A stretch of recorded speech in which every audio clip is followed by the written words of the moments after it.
I never believed in curses, never even considered that a place could carry a memory of something evil. But when my cousin asked me to stay on his recently inherited farm for the summer, I felt a mixture of excitement and unease. The farm lay isolated, surrounded by endless fields of wheat and corn. The farmhouse was small, peeling paint on wooden walls, a sagging porch that creaked with every step. The barn, however, stood like a shadowy sentinel at the edge of the property, timbers blackened by age, roof slanted in odd angles.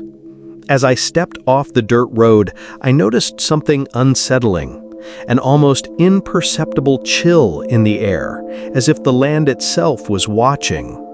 Mr. Hale, the old caretaker, greeted me with a stoic expression. "Welcome," he said flatly. "You'll start chores tomorrow.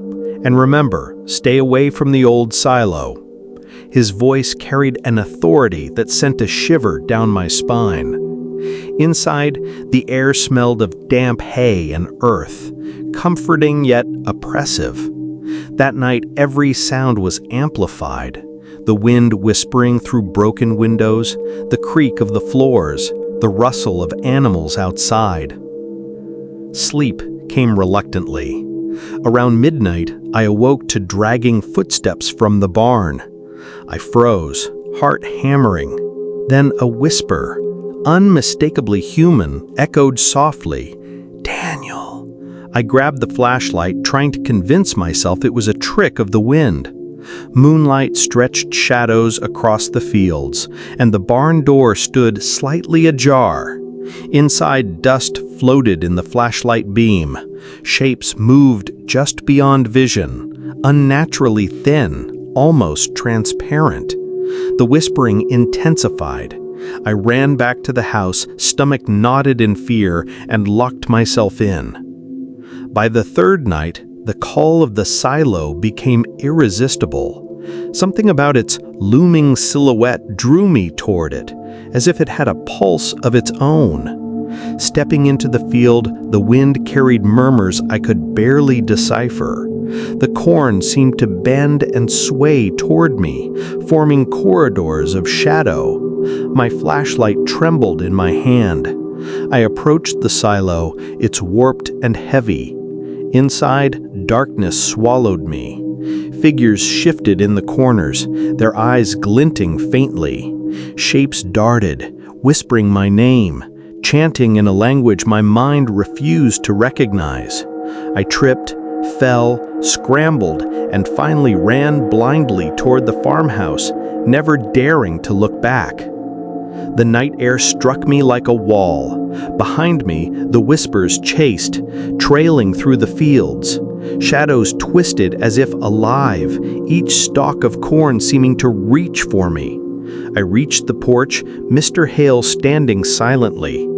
"You're lucky," he said. "Most who entered the silo never return." Fear and adrenaline left me speechless, only the pounding of my heart audible. Over the next days, the farm revealed more of itself. Animals behaved strangely. Cows stared unblinking. Chickens froze mid-step. Horses pawed at the ground nervously. I discovered a hidden path behind the barn, dirt freshly disturbed. Following it, I found shallow graves, some recently covered. Mr. Hale appeared silently behind me. "The silo doesn't forgive curiosity," he murmured. I realized the farm's history was steeped in things I could barely imagine. Rituals, sacrifices, dark ceremonies long forgotten by the world. That night, chaos erupted. Animals screamed in unison. Cows, chickens, even horses. I rushed to the barn, flashlight in hand. The door swung open to pitch darkness. Eyes reflected the light in every corner. Whispers became chanting, rising to an unbearable pitch. The carvings on the wall seemed to glow faintly, visions flashing before my eyes, figures in old clothing standing in circles, performing unholy rites.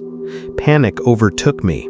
I tripped, stumbled over shapes I couldn't identify, and scrambled toward the door, lungs burning. I burst into the night air, running across fields slick with dew. The barn roared behind me with sound, voices, whispers, and the screech of timbers. But by dawn, it vanished. In its place was only an empty patch of dirt. The farmhouse appeared deserted, dust covering every surface. I staggered into town, collapsing on the roadside. Locals told me the farm had burned decades ago. The family lost in flames. No one had lived there since. Yet even now, I hear whispers in the wind calling my name. Sometimes I wake in the middle of the night, the same chill brushing my skin. Shadows flicker across my walls, faint whispers echoing in my ears. I know the farm hasn't forgotten me. Its curse follows, patiently waiting just beyond the veil of reality. And I wonder with a terror I can't shake whether it ever will. Thanks for watching. Don't miss the next story.